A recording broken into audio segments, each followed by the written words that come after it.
plaisir. Ça fait plaisir. Ça fait très longtemps.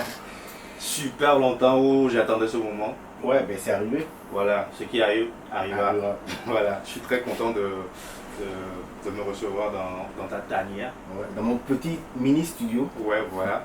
Et je me rappelle, je vous rappelle, je m'appelle Monsieur Thomas et je reçois pour vous aujourd'hui Kelly, l'un, ou bien je dirais l'un des plus grands noms du hip-hop qu'on attend souvent, mais qu'on n'a pas toujours l'habitude de voir devant les caméras, ou bien toujours tapis dans l'ombre et à faire ces petits trucs et tout. Aujourd'hui, il me reçoit et bienvenue à tous et let's go. Bien quoi, Kelly? Ok, d'accord. Et d'abord, ma première question. Tu as plusieurs cordes à ton arc, artiste, producteur, Bien sûr. beatmaker, arrangeur, tout ça là. Comment a commencé en fait et le début? Le début de ma carrière musicale ou beatmaker. Non, le début de votre carrière musicale. Je te dirais que en fait, tu sais, je suis né avec la musique. Dès tout petit, je me rappelle ma mère me disait Kelly, c'est la musique que tu feras. Et je me rappelle qu'elle avait pris une photo et où c'était avec une table de mixage, tout ça. Ouais. Et quand je vois cette photo, je me dis waouh, ça me rappelle des trucs quoi. Déjà Donc ça, tout petit, tu as été bercé par voilà, la je musique. sais pas la musique et c'est comme ça a commencé en étant sur les bancs d'école. Et avec les. On faisait d'abord les petits. Pas les freestyles, c'était plutôt les reprises de morceaux. Ouais. Dans ce temps-là, il n'y avait pas encore ce truc. Donc, on prenait des chansons. C'était à peu près des samples en fait. Pas des samples, c'est-à-dire qu'on prenait par exemple un morceau de Coolio Oui. qu'on rechantait exactement. Exactement, d'accord. Et en fait, c'était carrément des reprises alors. Des reprises, mais des playbacks. Ouais. Qu'on chantait dans les récitals, dans les écoles, Je tout me ça. rappelle Voilà, très bien. voilà. Donc Ouais. ça a commencé comme ça. Et puis vers 1996, j'ai créé mon premier groupe. On était trois. Le groupe s'appelle FPK. FPK, c'est les initiales de nos noms. F Fabrice, K Kelly, P Patrick. D'accord. Voilà, donc ça a commencé comme ça. Même quand on a créé ce groupe, on était toujours dans les reprises de morceaux. Et puis un jour, Patrick a dit Kelly, maintenant il faut qu'on écrive nos propres morceaux. Il faut écrire. Ouais, À un moment donné, il faut écrire. Moi je peux pas. Hein. Il dit non, que c'est facile. Il dit que dis-toi que tu es dans un niveau, regarde tout ce qu'il y a autour de toi, puis commence à rapper, dis tout ce que tu vois. Et c'est comme ça qu'on a commencé à évoluer. Après le groupe s'est disloqué, parce que et Fabrice est parti aux États-Unis, Patrick aussi a pris sa route, et moi j'ai continué tout seul. Et arrivé au lycée, j'ai formé le deuxième groupe qui s'appelle Académie Mafia. Ouais, Académie Mafia, on était au moins 7. Ouais. Et c'est là où en fait tout a été concrétisé vraiment quoi. On a commencé à C'était en quelle année? 98. 98. D'accord. On était 7 personnes dans le groupe. Carrément. Oui, on était 7. Et ça a commencé comme ça. Et ensuite 2000, c'est là maintenant que j'ai créé mon vrai groupe, mais dans le Front Ouest. Le Front Ouest. Oui, on était 4 il y a moi. Carrément, j'ai comme l'impression d'atteindre le nom d'un parti politique. Le Front Ouest. Le Front Ouest. Donc, qui était composé de moi, de mon frère. Il y a aussi un Libanais. Et puis il y a Julio. Voilà, Julio, on était 4. D'accord. Et c'est là où tout a commencé. À partir de 2000. 2000, c'est là où tout le rêve a commencé à Forest. On est rentré en studio à Colibri avec Gilberto. Je crois que tu connais Gilberto déjà, c'est un artiste aussi. Donc on a enregistré nos 3 premiers morceaux et vraiment c'est explosé. Paf! On a fait on a fait le palais. Je me rappelle encore, c'était avec la chanteuse ivoirienne là, qui s'appelle comment on appelle cette fille-là? Tu as le footé, c'est quoi? Il y a des rastas. Nash, voilà. Ouais. Et ce jour-là, Nash même a fait waouh! Parce qu'on avait soulevé la salle carrément, elle était étonnée. Ouais. Et ce jour-là, on avait gagné 3 billets d'avion, aller-retour. Carrément. Enfin, oui. Et ensuite, après 2000, 2003, 2004, mon frère a dû laisser la musique parce qu'il n'était pas à fond là-dedans. Il y a le petit Libanais aussi, et qui a aussi mis de sa côté. route, et je suis parti en solo. Toujours passionné, toi? Toujours passionné, j'ai continué ma route en solo. Et j'ai créé mon studio à la maison, mon premier studio. C'est là où tout a commencé avec les artistes.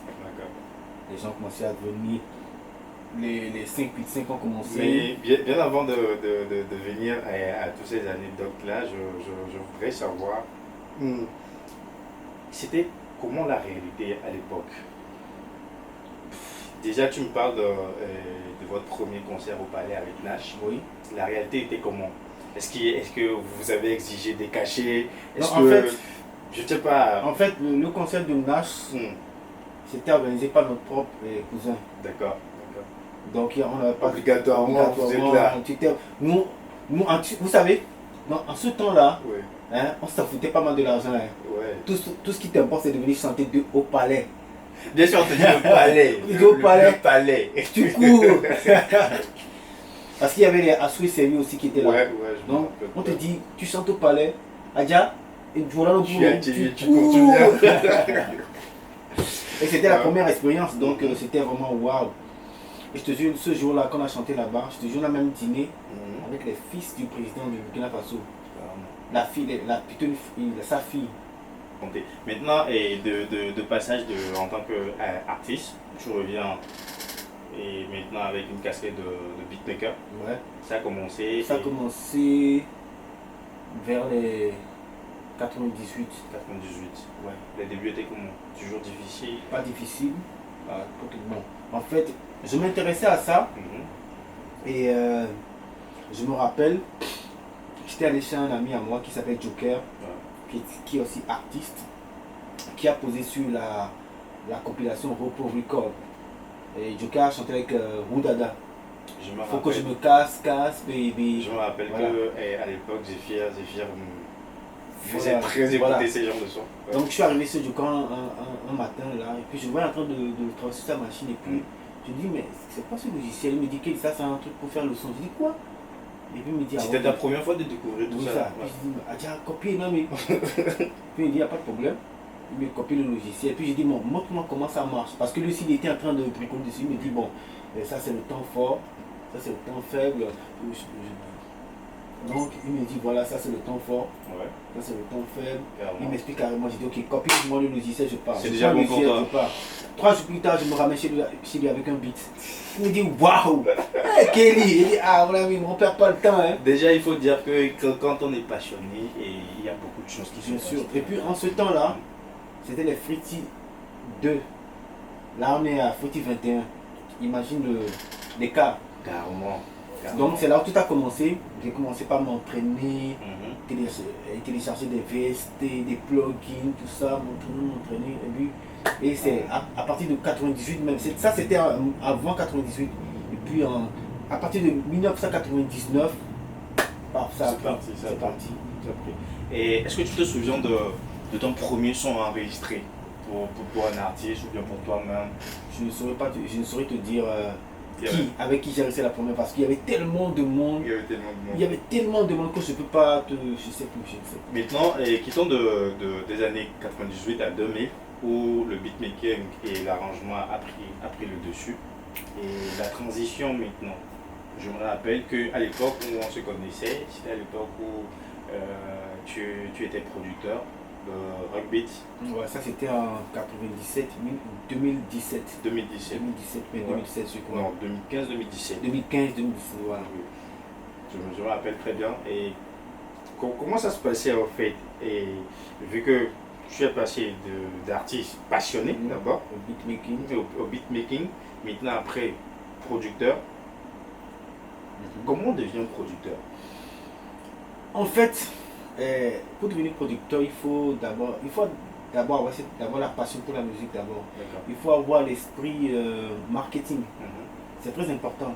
Parce qu'un producteur d'abord, il investit et puis... Voilà, quand on parle de producteur, c'est celui qui investit de l'argent et il faut qu'il récupère son argent avec les bénéfices bien sûr.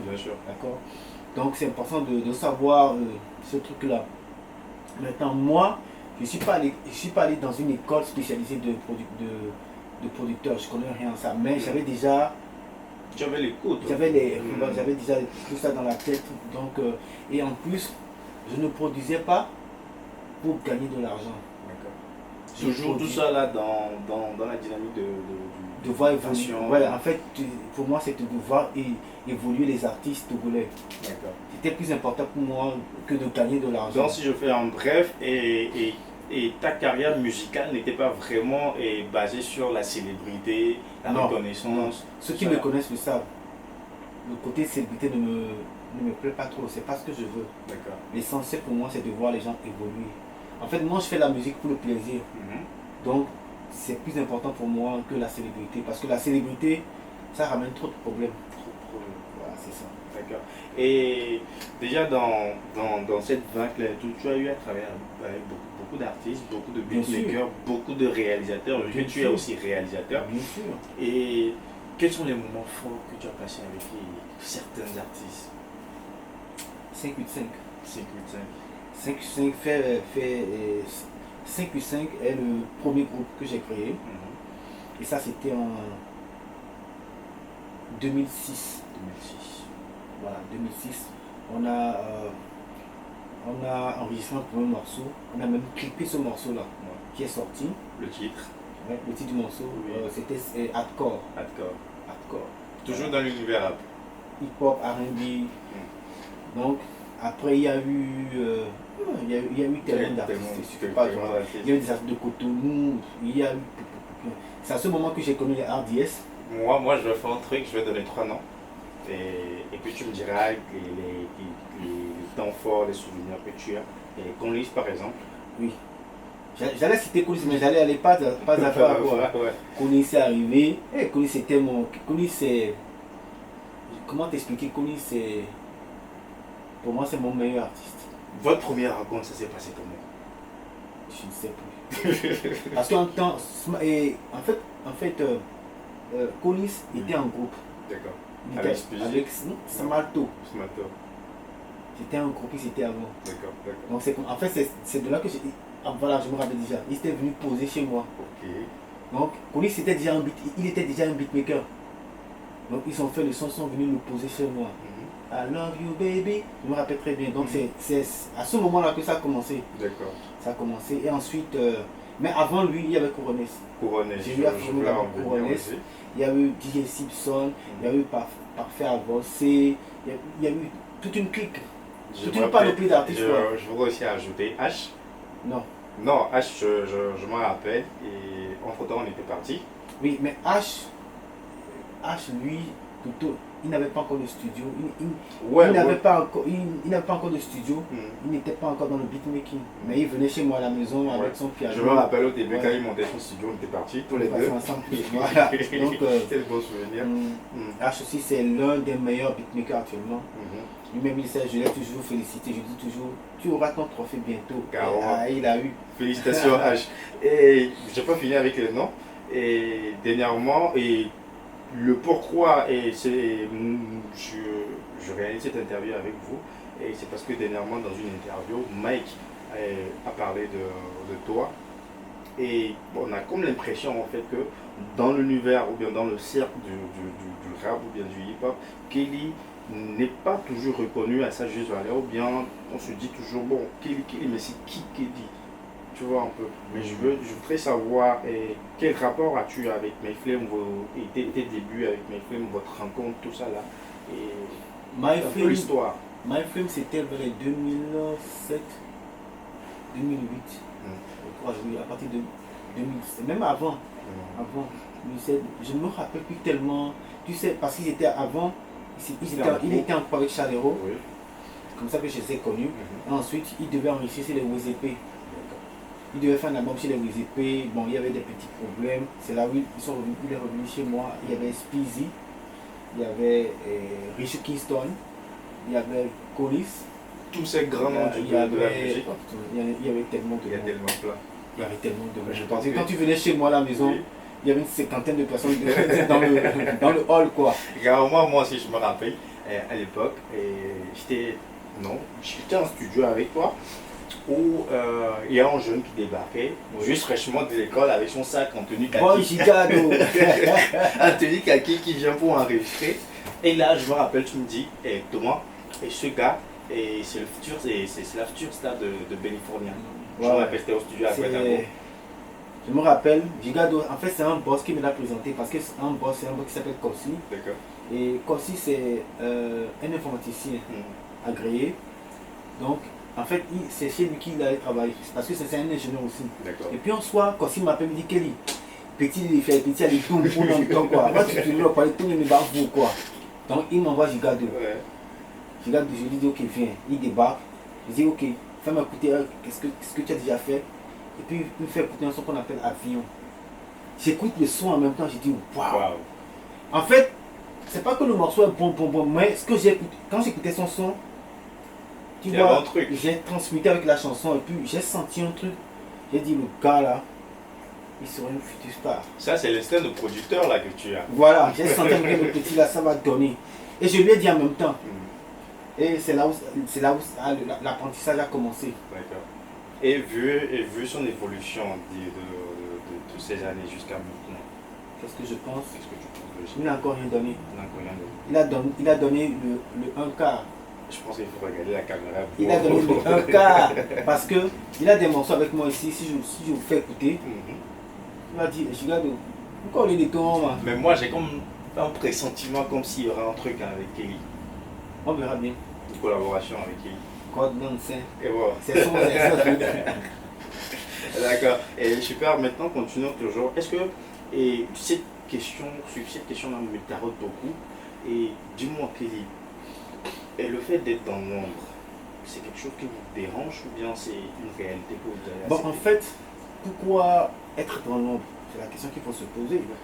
Tu sais, durant mon parcours depuis ces années jusqu'à maintenant, j'ai rencontré des difficultés en route, des problèmes, tout ça. Et à ce moment, je me suis dit, si c'est comme ça, vaut mieux reculer en arrière. Parce que, en fait, quand tu es célèbre, on t'aime. Mais quand tu n'es pas célèbre, on ne t'aime plus. C'est comme en fait, les gens poursuivent je pense que les gens poursuivent plutôt la célébrité. C'est comme si tu faisais une avance à une femme. Si tu par exemple, tu as de l'argent, mais tu le casses, tu vas la voir, elle va te rejeter. Mais quand tu as l'argent, elle va te suivre. En fait, c'est ça. J'ai compris qu'en fait, les gens te suivent parce que tu es célèbre. Et moi, ça me dérangeait. Je veux qu'on me connaisse. En tant que Kelly. Kelly. Simple. D'accord. Moi, je te connais en tant que Kelly des boss. C'est comme, je me rappelle, il y avait une soirée où j'étais avec un boss dans une soirée. Et en fait, il parlait beaucoup de moi à beaucoup de personnes. Et puis un jour, il fait une soirée, on arrive tout ça. Et puis il demande à tout le monde de se présenter. On se présente. Arrivé sur moi, il dit ok, donc je vous ai parlé du boss Kelly. Le voilà. Puis il y a eu un silence total. Puis il y a un gars qui dit oh, Amekota Pewa. Amekota Pewa, c'est lui, il dit bon, on pensait que c'était un gars paraqué. Boss Akpeya, tu vois. Donc, des fois, je vais à des endroits. Et puis c'est comme ça que j'ai eu la chance de connaître beaucoup de personnes avec mon humilité. Tu vois, c'est pourquoi je dis souvent que l'humilité précède la gloire quoi. Moi je vais à des endroits, je côtoie des gens pendant des semaines. C'est lui en fait. C'est lui. Oh, mais tu es simple, hein. Il y a le Léon, c'est comme ça. J'ai des souvenirs voilà. et tout ça là. Je pouvais faire comme les autres. Toi-même, tu me connais. On te voit aussi rarement sur les réseaux. Oui, en fait, oui. Beaucoup de personnes m'ont posé la même question. J'ai dit que j'aime pas trop. En fait, ma vie privée, j'aime pas trop. Oui, je tiens beaucoup. Donc, c'est pourquoi je n'aime pas trop. Tu sais, je dis souvent, le linge sale se lave en famille, quoi. Il y a des choses que je peux pas mettre sur le net. Tu verras sur le net. On va pas la mettre ça sur TikTok. Tu verras que sur le net qu'il y avait des chansons. Mais tu verras autre chose que ça. D'accord. Maintenant, toujours dans cette dynamique là et tout, et avec toute cette casquette là, on a fait un peu le tour et tout. On n'a pas encore fait le tour. Presque. On a oublié des artistes. On a oublié Black Manu. Black Manu, ouais, on reviendra. Mais d'abord, ce qui m'intéresse là maintenant, c'est ta carrière professionnelle, pas en tant qu'artiste, mais en tant que cadre et responsable multimédia de communication à Aegis. Ouais. Est-ce que le fait d'être dans cette peau-là, dans un bureau, tout ça là, est-ce que c'est pas un peu bizarre? Non. Pourquoi? Est-ce que je sais pas, Non, je pense parce que c'est vrai que tu es toujours dans ton élément. Oui, je suis toujours dans le même sillage, mais c'est que c'est juste un peu différent parce que tu sais, à partir de 2017 comme ça, je suis arrivé à Aegis à 2017. Parce que avec tous mes problèmes qu'il y avait, les problèmes des quoi qu'il y avait, je me suis dit il faut prendre le recul. Donc je suis allé à Aegis. Et quand je suis arrivé à Aegis, j'ai compris beaucoup de choses. Aegis m'a permis de me recadrer en fait. Aegis m'a permis de me recadrer parce que tu sais, je fais partie de l'administration et je m'assois avec des boss. Tu t'imagines? La mentalité elle est différente. Elle est différente. Donc je suis resté avec eux pendant des années et j'ai commencé par changer ma mentalité. J'ai commencé par voir les choses autrement. Est-ce que ça veut dire que quelque part Kelly a mûri? Oui. Qu'il y a une maturité? Oui, bien sûr. Aegis m'a mûri. D'accord. Et je sais qu'il reste encore beaucoup à faire. Mais j'ai mûri. Et parlons de cette maturité-là. Et si on revenait dans l'univers musical togolais, est-ce que tu ne penses pas qu'il y a ce manque de maturité-là avec les artistes?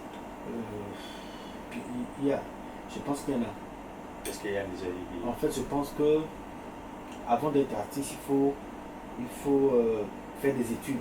Tu vois, les études sont très importantes pour l'artiste. Non, en fait, quand on parle d'études, quel genre d'études?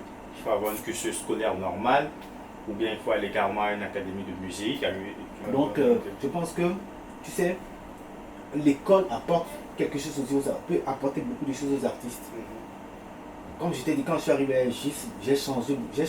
Parce que j'ai appris beaucoup de choses, j'ai appris à changer mon comportement aussi. Je sais qu'il reste encore beaucoup de choses à faire, mais j'ai changé beaucoup de choses. Ça va. Donc je pense que l'éducation, parce que rappelle-toi, quelqu'un qui est né dans le ghetto, qui n'est pas dans l'école, qui est devenu artiste, tu vas voir qu'il sera en colère, il va nous soigner, il va commencer à faire des trucs. Mais n'était school là, tu vas voir que sa mentalité va changer. C'est pourquoi moi, par exemple, quand quelqu'un me clash, je ne réponds jamais. Je vais plutôt le calmer. Je vais dire, ne te fâche pas. Mais en même temps, si on doit dire, si on parle de clash et tout dans l'univers hip-hop et tout, c'est un truc qui existe depuis toujours. Et ça a toujours été des pics ici et là et tout. Je pense pas quelque part que on peut jamais effacer les clashs du game et tout. Si, bien sûr. Regarde, je comprends ce que tu veux dire. Tu penses que le clash fait partie de l'évolution? Non? Les Toufan. Ouais. Un exemple, Toufan. Est-ce que tu as déjà vu les Toufan faire un clash? Mais en même temps, les Toufan ne font pas partie du cercle rapologique. Non, c'est toujours des rappeurs. Ouais, mais bon, on connaît maintenant, on connaît un peu leur tendance. Tu vois, il y a beaucoup de gens qui ne savent pas ça. À la base, Mastagias fait du raga. Ouais, il a toujours ce style-là. Mastagias, il est rappeur. C'est un rappeur. Je me rappelle, on était en studio, dans une émission, on demandait est-ce qu'un chanteur est forcément un rappeur? Si, puisque quand tu joues une musique, quand tu joues un instrumental, qu'est-ce que tu fais? Tu essaies d'écouter pour voir comment monter sur le beat. Donc tu cherches la gamme. Ouais. Donc un rappeur est forcément un chanteur. Et c'est l'inverse. Donc je pense que un vrai artiste, tu n'as pas besoin de classe pour évoluer. D'accord. Tu fais une bonne communication, je pense que ça va marcher. Mais on peut pas aussi éviter les clashs. Tu es peut-être dans ton coin, tu fais ta musique tranquille, tu évolues, et puis quelque part, d'un jour à l'autre, quelqu'un se réveille, et puis... Moi je ne vais pas lui répondre, c'est tout. Ça c'est toi? Ça c'est moi, je ne vais jamais répondre. Et pour d'autres personnes, ils répondent? Oh, ceux qui me répondent, c'est autre chose. Tu sais, les clashs c'est bon, mais ça ramène d'autres choses en bas. Mais il n'y a pas une autre manière plutôt de voir autrement, de faire autrement les clashs. Ouais, c'est ça, c'est les clashs arrangés. Voilà, du clash marketing, je veux dire. Du clash marketing. Ok, d'accord. Et c'est ce que les Ivoiriens font déjà, ils font des clashs marketing. Et au Togo aussi, on a l'impression que ça manque. Il y a le clash marketing au Togo, mais la plupart sont des clashs vraiment directs. Tu vois. Moi, tu ne me verras jamais venir sur le net plus qui moi, je ferai jamais ça parce que déjà, tu sais, les enfants nous regardent, des personnalités vous regardent. Je vais te raconter une petite anecdote. On était allé chanter dans une soirée. Il y avait, je crois, il y avait moi, il y avait notre groupe, il y avait moi, puis un gars qui me disait, oh, pourquoi on n'a pas appelé les autres artistes? J'ai dit, on ne peut pas les appeler parce que ceux qui chantent là, le message qu'ils véhiculent là, il y a des chaînes bien spécifiques pour des artistes. Non, des chaînes. Je te parle des soirées, privées VIP. Oui, c'est ce que je veux dire. Par exemple, si on me excuse-moi, et une soirée VIP où il y a des personnalités et tout. Est-ce que tu penses qu'on peut inviter Ghetto V par exemple? Ghetto V, oui. Oui. Dans sa playlist, est-ce qu'on peut l'inviter pour Oui. lui prester une... En fait, le problème des lyrics, c'est plutôt les gens de sexe, tout ça là qui dérange un peu. Ou bien carrément Connie. Connie, non. On va jamais l'appeler. L'Américain là. Le mec, oui. C'est possible. Oui, mais Connie Gangsta, non. Mais Mais je crois qu'aujourd'hui, il a changé sa playlist. Il a changé. Est-ce que tu penses que c'est une bonne chose? C'est une bonne chose. Moi, tu sais, je ne connais pas Connie. Mais la première fois que je l'ai écouté, moi, en fait, c'était à l'école. Il y a mon oncle qui m'a dit, mon oncle qui m'appelle, il me dit, Kelly, il y a les enfants, les étudiants qui crient qu'on a qu'à appeler Ghetto et Connie Gangsta.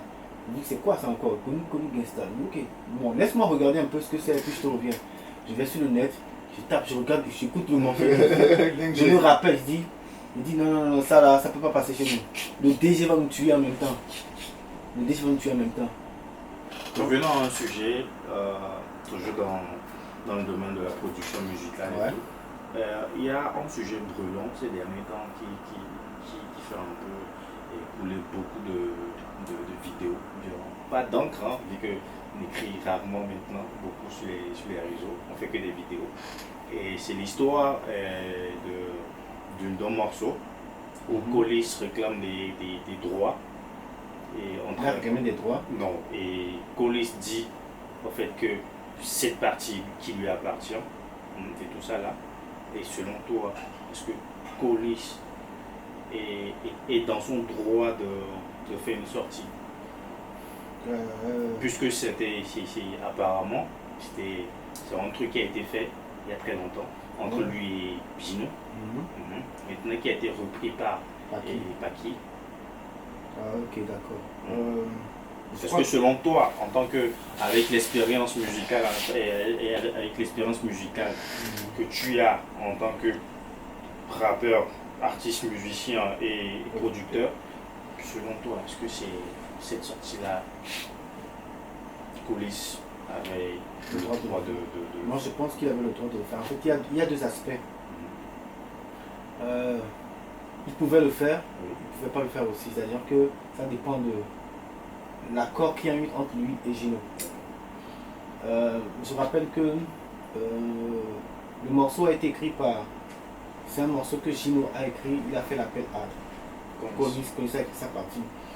Et j'ai vu que sur les réseaux, les gens ont écrit pas mal, ils disent ouais, Colis a fait ça, j'ai dit non, parce que les internautes, eux, ne maîtrisent pas beaucoup de choses. Il y a ce qu'on appelle les droits d'auteur.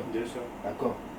Quand tu écris un morceau et que tu m'appelles pour chanter sur ton morceau, j'écris ma partie, j'écris des mélodies que je pose sur ton morceau. Ce qui veut dire quoi? Que mon écriture et mes mélodies m'appartiennent.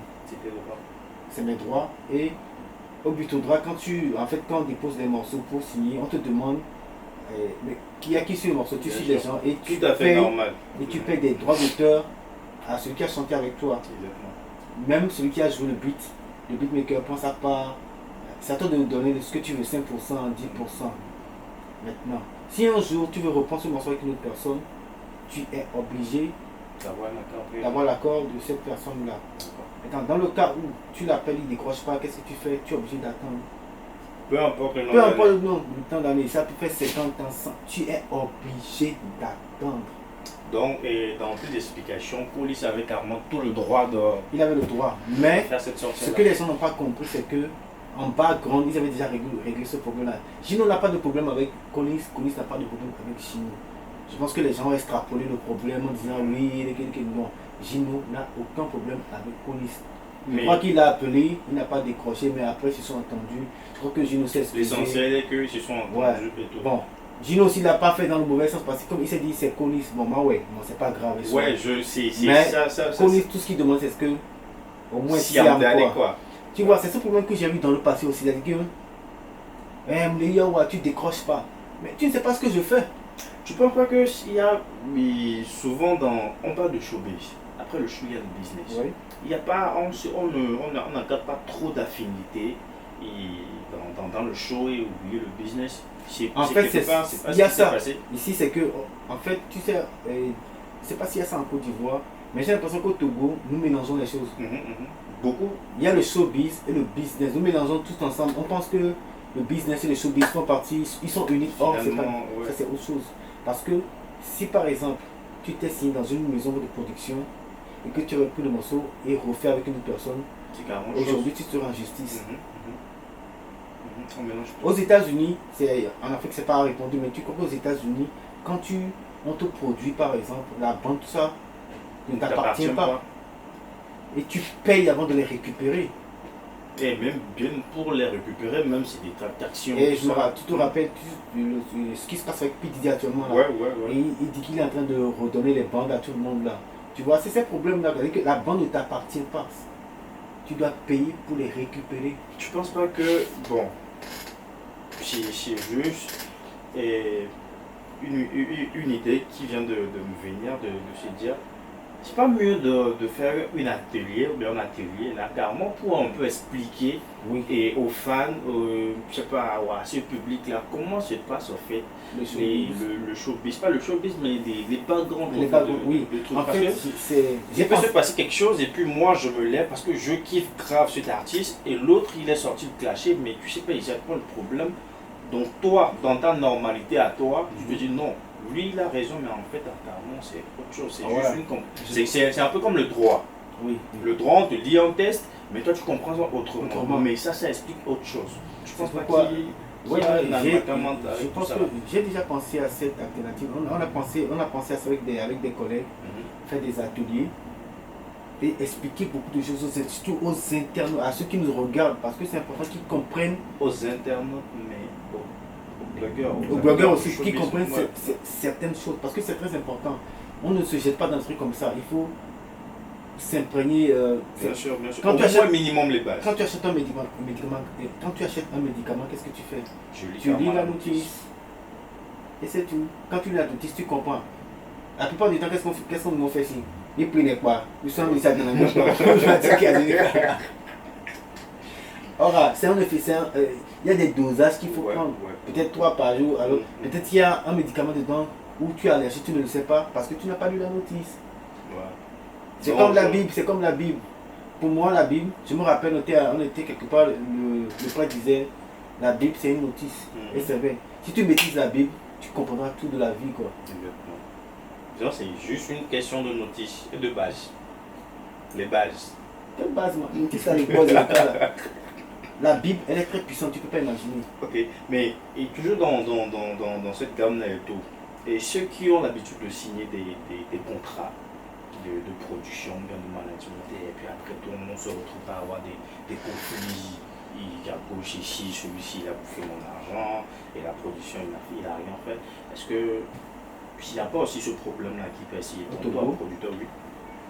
Je ne sais pas, mais ce que je peux dire, c'est que, en fait, les gens accusent les productions, mais moi je n'accuse pas les productions, j'accuse les artistes. Ouais, c'est ce que je veux dire en fait. On te propose un contrat de production. Donc toi, dans la forêt, tout ici, tu ne lis pas. C'est fini, oui. Maintenant, après tout, tu viens te plaindre. Oui. Est-ce qu'il n'y a pas ce truc-là où les artistes aussi doivent aussi quelque part avoir, je sais pas... proposer quelque chose? Non, pas proposer quelque chose. Avoir une bonne équipe autour. Quand on te propose un contrat, un contrat c'est sur une durée. Oui, mais en fait, ce que tu ne comprends pas, c'est que quand le producteur veut te produire, c'est à lui de créer l'équipe. Il ne peut pas te laisser venir avec ton équipe, il ne connaît pas ton équipe. À moins qu'il te fasse confiance, il va dire ok, d'accord, je vais travailler avec ton équipe, mais la plupart du temps c'est un peu difficile. Parce que la production, la plupart des productions, ils ont eux-mêmes leur propre. Oui, d'abord, dis-moi. Un contrat, comment ça signe? Si toi tu es le producteur, toi tu me déniches en tant que talent, tu me proposes un contrat de production, je ne suis pas dans l'obligation de le signer en même temps. Non. En fait, toi tu as l'obligation d'aller lire le contrat. Est-ce que maintenant, nos artistes ont la tendance de lire ces contrats-là? J'ai pas comme l'impression que c'est ce qui se passe. Je ne vais pas te citer de nom, mais il y a un artiste ou 4-6 artistes à qui j'ai dit, contrat qu'on dit signé, est-ce que tu es sûr? Si tu y vas, demande ça, exige ça et ça. Parce que pourquoi? Le producteur, s'il sait pertinemment que toi tu vas marcher, il va se faire de la, il va te prendre pour faire de la. Donc toi aussi, pour dire, ok, je suis d'accord avec toi, c'est pas mal le produit, mais je veux ça, ça et ça. Lui, il a ses intérêts, mais toi aussi tu as tes intérêts. Je sais pas si tu vois un peu ce que je veux dire. Le producteur, il a ses intérêts, mais si toi tu n'exiges pas tes intérêts ou bien tu n'exiges pas des conditions. Je connais plein d'artistes qui ont signé avec des productions, hein, ils ont marché, hein, mais aujourd'hui ils sont sur avec rien du tout. C'est parce qu'ils n'ont pas été intelligents, c'est tout. Un contrat, tu sais, quand on fait des contrats, il y a des choses cachées qui. Bien sûr, il faut bien lire le contrat. Quand je te dis le droit oui, c'est ça. C'est pourquoi aujourd'hui, c'est pourquoi nous aujourd'hui à Aegis, oui. on est aux apprenants, ceux qui passent le bac, on essaie de les orienter vers le droit, parce que c'est important que les gens fassent le droit. Le droit c'est important. Et donc les gens le prennent au droit, c'est quoi? Mais le droit, c'est une filière très porteur. Au moins avoir les bases, pour moi c'est très important. C'est important, c'est important. Ceux qui savent le droit, ils s'en sortent. Ouais, clairement. Non. Un policier t'arrête, tu lui dis en même temps, article avec il va se dire, ah, le petit la connaît. Et coucou à tous les forces de l'ordre et tout. Voilà. Et boss, revenons toujours dans le domaine. Et parlons de Black Manu, qui fait fureur aussi actuellement ces derniers temps. Donc Black Manu fait partie de ceux qui sont passés chez moi aussi. Et Black Manu, il est arrivé comme Gigado aussi. Ouais. C'était juste après Gigado. Il est arrivé chez moi. J'ai écouté le petit, j'ai dit, le petit là, ça c'est le futur star.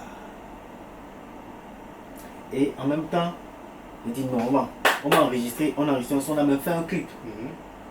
On a fait un clip. Et je lui ai dit, toi, d'ici 5 ans, 6 ans, tu vas marcher. Et c'est une prédiction qui moi quand je dis ça marche toujours. En fait, tous les artistes qui sont passés chez moi ont toujours marché. Devenir confirmé dans les commentaires. Des fois moi-même je ne comprends pas. C'est la dernière fois que j'ai fait la politique. Donc après que YouTube m'a important sur la star automatiquement. C'est comme si je te touche et puis c'est fini. Là qu'on est passé, paf, c'est très passé, paf. Et il y en a tellement. Parlons au passage. Parlons de cette. Attends, au passage, tu connais Tina Beauty. Oui. Tu sais que Tina Beauty chantait avant. Elle a travaillé dans mon studio aussi. Je l'ai connue en tant que. Ah, ça, beaucoup de gens ne savent pas. Tina Beauty est une chanteuse. Waouh. Elle avait des tonnes de textes. Elle venait au studio chaque fois pour chanter. Mais bon, c'est vrai que ça ne fait pas partie de ses talents. Mais au fur et à mesure, elle a laissé tomber. Donc voilà. Donc c'est pour dire aux gens que elle est passée au studio de Kelly aussi. Il y en a tellement que. On peut pas citer. Et n'oublions pas notre ami Gabache le robot. Ouais. Je me rappelle très bien. C'était des séances studio vraiment fous. Avec toute sa clique et tout. Et en passant big up à lui parce que ça c'est l'un des gars qui m'a beaucoup soutenu. Ouais. Quand j'avais des problèmes, c'était lui qui était là pour me. Je me rappelle. Voilà, il m'a financé, tout ça. Donc Gabache le robot, toujours en avant, chop. Bon mois de carême à toi. Je crois qu'il sera chez moi dans peu de temps aussi. Ok, super. Et là, tu m'as fait perdre ma question. Zetlo.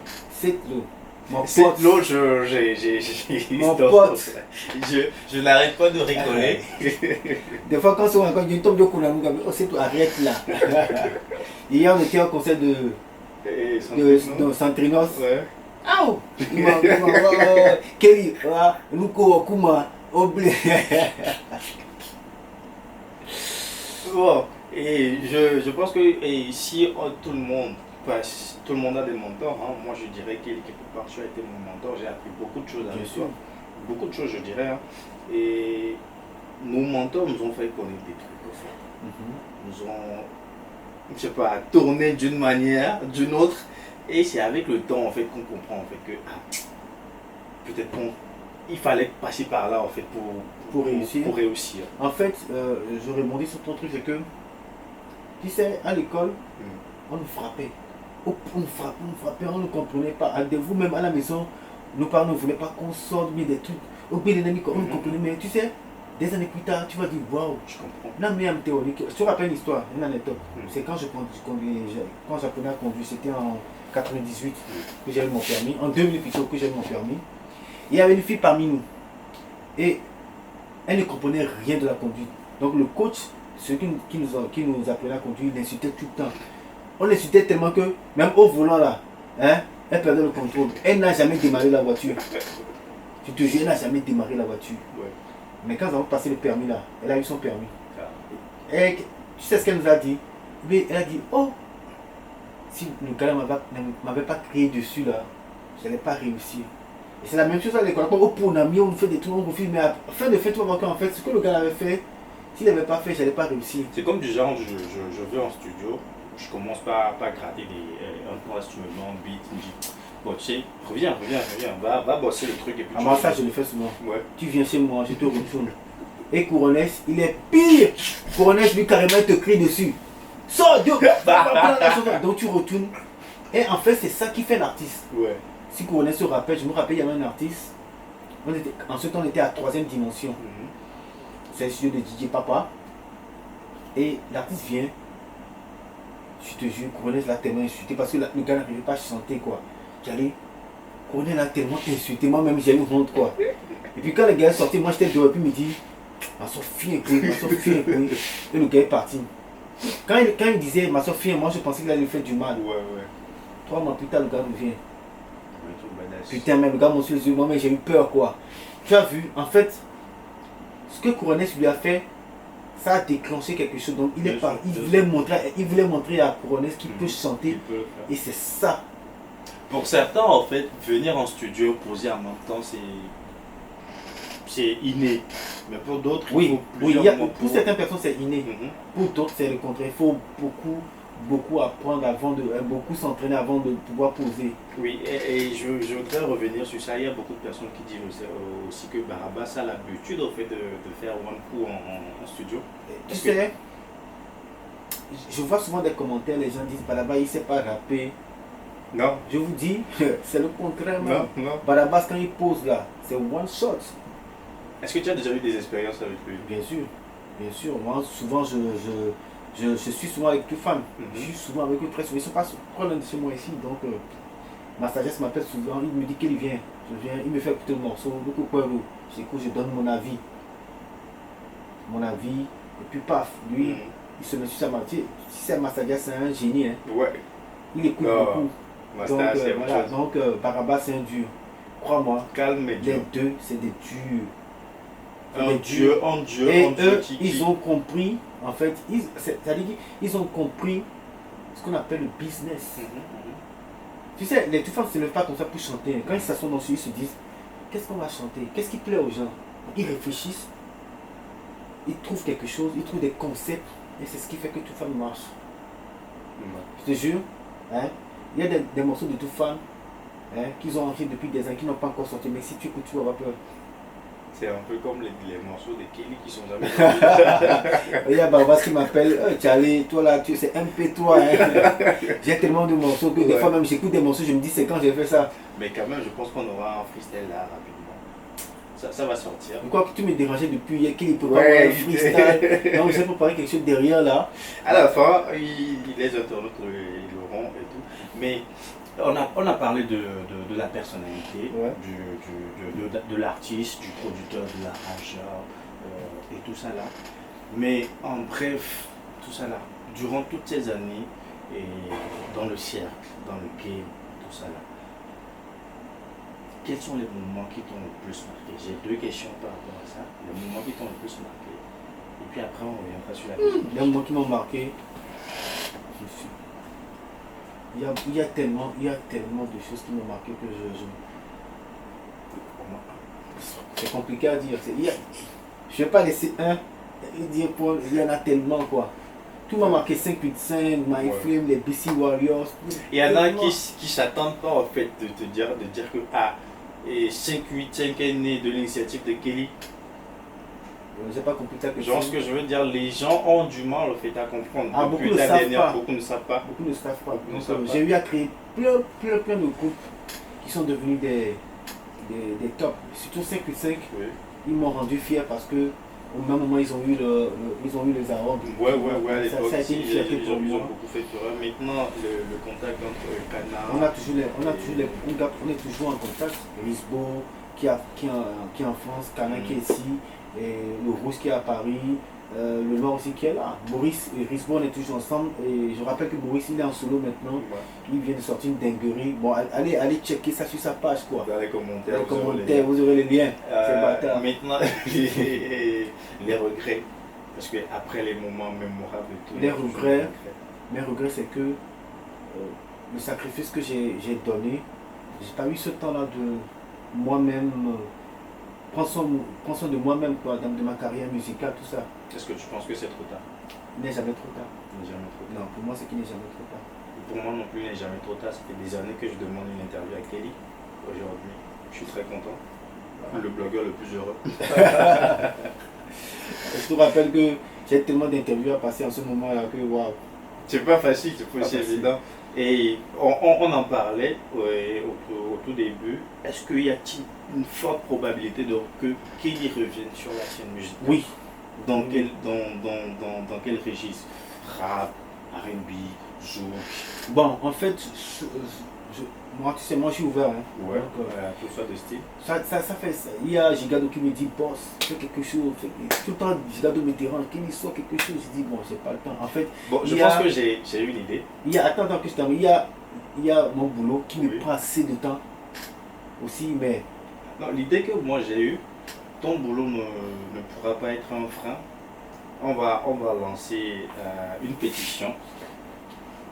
Non, la pétition est déjà faite. On va lancer une pétition. En fait, avant de lancer la pétition, je tiens à te dire parce que l'idée que j'ai eue, c'est de faire quoi? Je me suis dit, ok, si je dois sortir un truc maintenant, je ne saurais plus, je vais plus me mettre dans la peau du beatmaker. Je vais laisser les autres m'arranger. Donc, tu vas en tant qu'artiste dans un autre studio. Dans un studio. En fait, pourquoi? En fait, c'est pour changer l'arrangement. En fait, j'apporterai ma touche aussi, mais je vais laisser plus les autres m'arranger. D'autres idées aussi. Tu sais, ça se fait aux États-Unis. Donc, j'aurai un son à faire chez avec mon couronnesse. J'ai un autre son à travailler avec je ne sais pas si les gens les connaissent, les Onyx. Onyx, oui. Les enfants de Dela Delali. Je vais travailler un son là-bas. Et je vais travailler avec H. D'accord. Je vais travailler avec Master Jazz aussi. Voilà, donc c'est. Voilà, donc ce que je vais faire, c'est que je vais rentrer en studio. Bon, les gars, proposez-moi quelque chose. On travaille. Kelly, bon, fais comme ça, fais comme ça. Hier, je discutais avec des camarades, avec des collègues, ils me disent non, Kelly ne change pas de style. Je dis non, je dois changer de style.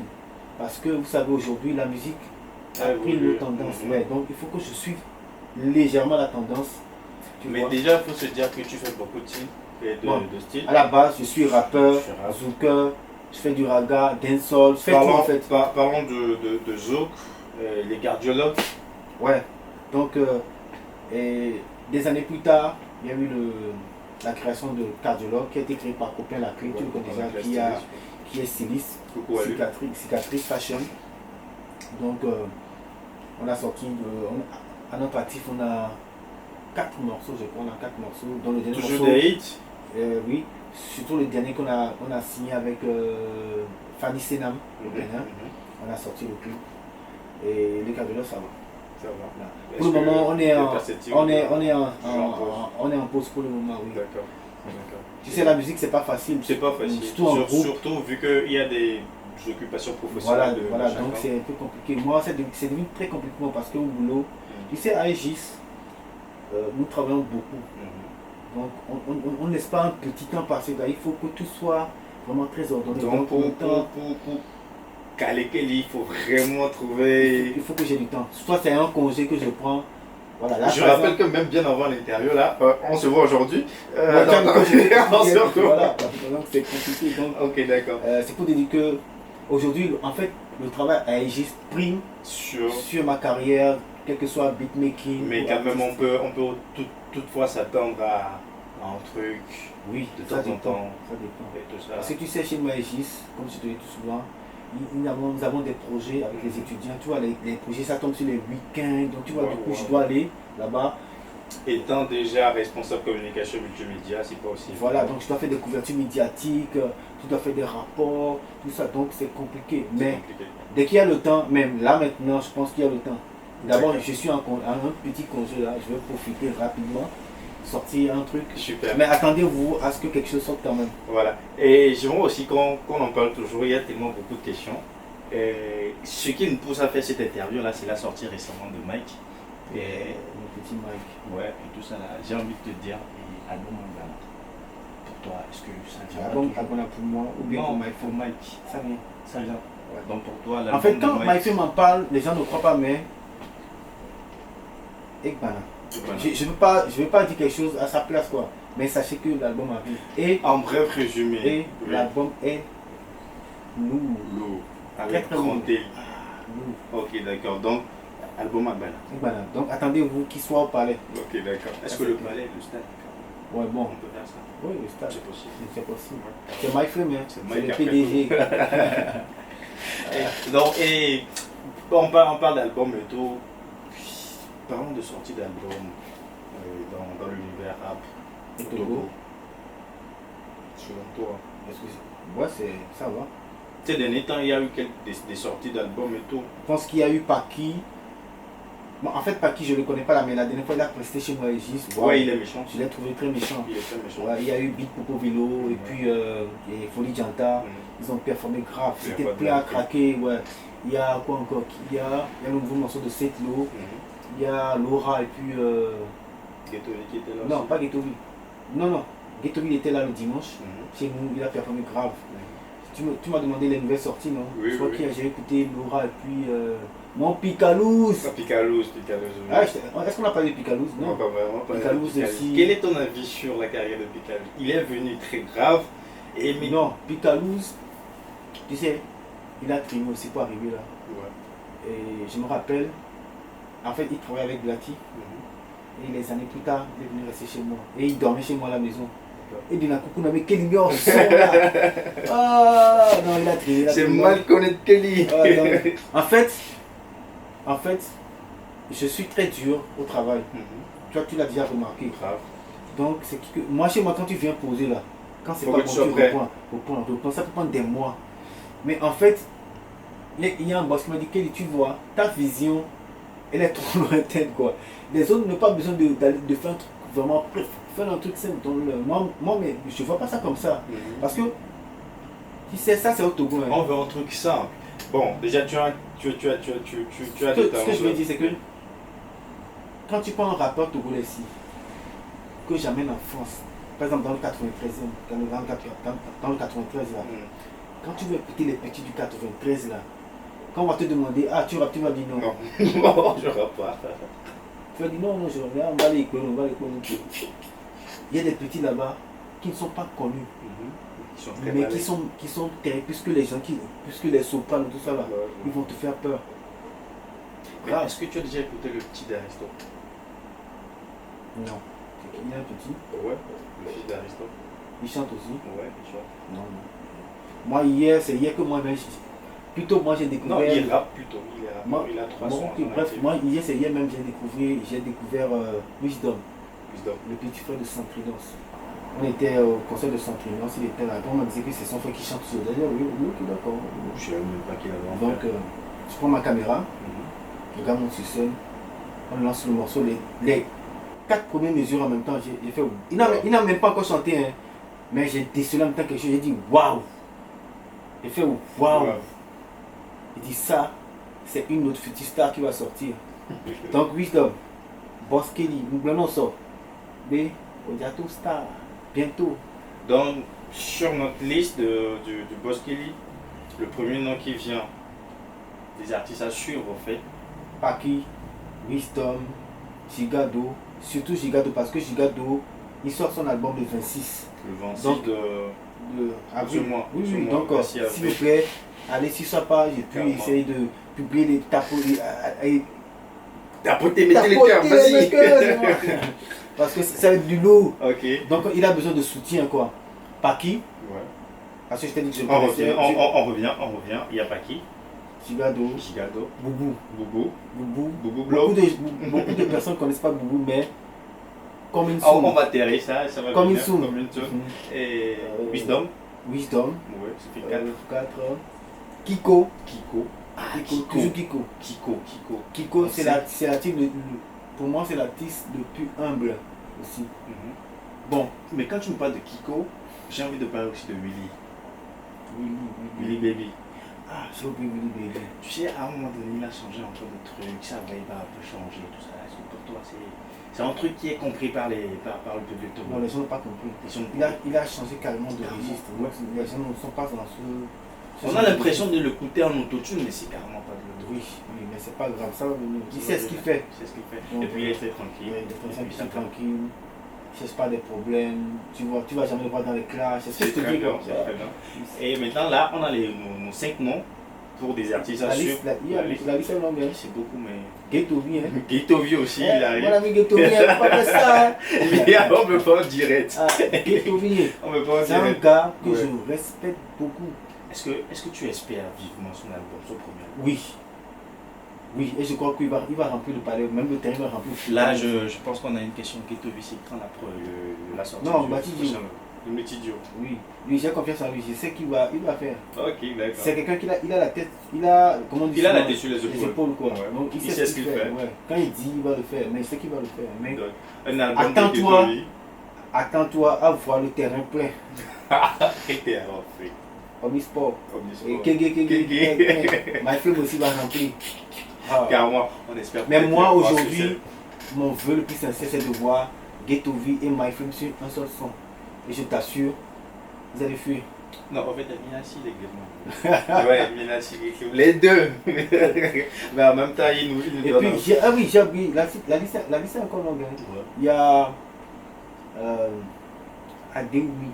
Ouais, il a signé avec Kabash. Ouais. Et elle est toujours à Kabash. Ouais, elle était là hier sur concert. Elle m'a fait écouter, bon, ça c'était il y a une bonne vidéo qu'elle m'a fait écouter. J'ai écouté ces morceaux. Mais dans le rap féminin, dans le rap féminin, est-ce que tu, à part Laura,